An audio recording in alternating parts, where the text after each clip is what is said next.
pasti orang mau melihat bagaimana akhirnya ya, filmnya seperti apa, jadinya seperti apa, bagus atau enggak, ya lumayan agak tertantangnya di situ. Cuman dari semua cast sama kru yang membantu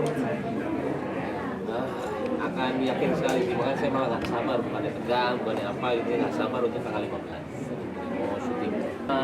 Base kebutuhan ya, kebutuhan kan banyak ya, kenapa Tasya sama ya Samin, karena horor mereka terakhir sebenarnya Tasya, saya harus nonton dulu di Ambang Kematian karena saya belum pernah lihat dia, dan kebetulan di Ambang Kematian dia jadi pemeran utama ya, akhirnya saya harus nonton dulu. Kebutuhannya kan saya tahu setiap peran itu seperti apa. Nah pas saya nonton malamnya saya langsung WhatsApp dia, mau atau enggak. Akhirnya ya penyenangannya sekarang kalau misalkan saya bareng sama Arya di interview ya, karena banyak yang tidak tahu dia itu banyak bantu di skenario, dan itu salah satu yang penting di malah jantungnya film adalah skenario ya. Masukan dia tuh tadinya awal saya agak ngeri, mau ngomong apa gitu. Tapi ketika saya dengar dan semua masuk akal dan semua itu memperbagus cerita ya, akhirnya kita ngebedah lumayan agak banyak 60-70% kita ubah. Akhirnya ya terjadi seperti sekarang. Tapi lama dia ada, dia selalu menanyakan skenario baru. Jadi buat saya kehadiran dia di sini bukan hanya sebagai cast, makanya saya senang sekarang berdampingan sama dia itu. Ketika film ini jadi, insya Allah mudah-mudahan bagus. Dia itu lumayan agak bukan lumayan ya, banyak sekali efeknya atau nggak dampaknya. Sebenarnya kan ternyata kalau penulis itu kita kan sinetron dulu ya, kadang-kadang kita ngomong main gitu ya, terkadang maaf ya tidak begini. Ternyata gini loh, ternyata penulis itu mendengarkan mereka, karena kalau penulis mendengarkan semua pemain dia tidak bisa fokus mau kemana. Nah kebetulan sekarang di sini saya direkturnya, saya itu salah mendengarkan pemain karena saya dulunya saya pemain, maksudnya dulunya saya itu benar-benar menjadi pemain yang lumayan agak vokal lah. Nah sekarang saya mau menjadi director yang mendengarkan semua. Ya akhirnya penulisnya mendengarkan director, kalau pemain itu ngarahinnya semuanya saya. Gitu loh. Bagian apa ya? Cerita itu mah jangan cerita sih. Jadi memang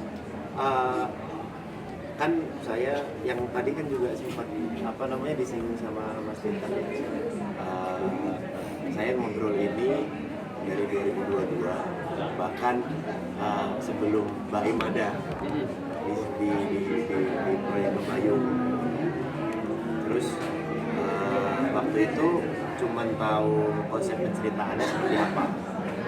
Nah ternyata ya begitulah, seiring perjalanan waktu ternyata ada Tiger Wong bergabung, dan akhirnya ngobrol sama ngobrol itu pun juga masih belum baca cerita full jadi skenario ya, belum. Waktu itu berarti pertama kali cuma ngasih waktu pas saya lagi di Semarang.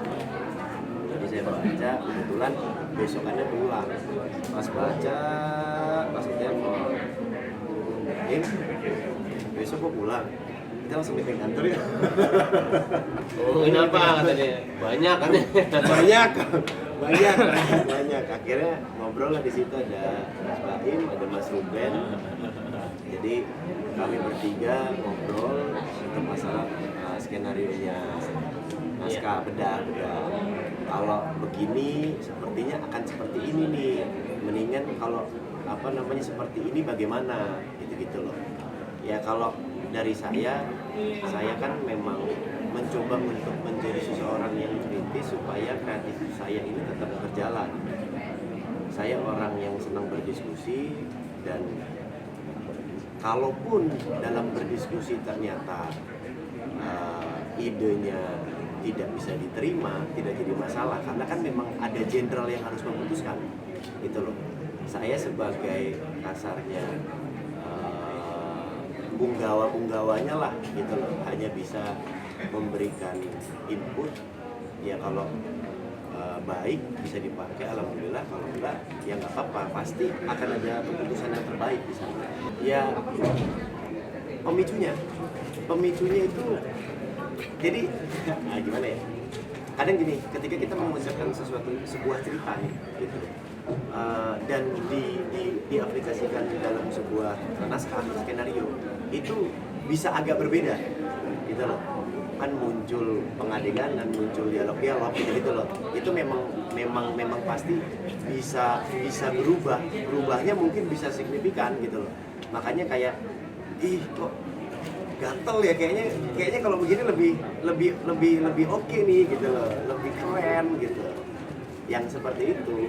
Karena kan kita pasti, kayak saya pertama kali diceritakan Mas Ruben sama Mas Emilka waktu itu, saya sudah punya imajinasi sendiri gitu loh, oh akan seperti ini. Sama ketika kita membaca buku kan, baca novel mungkin, dulu saya baca Harry Potter gitu, pasti punya imajinasinya. Ketika pas divisualkan ada yang berubah, yaitu kan balik lagi kebutuhan produksi seperti apa, kebutuhan di lapangannya seperti apa gitu loh.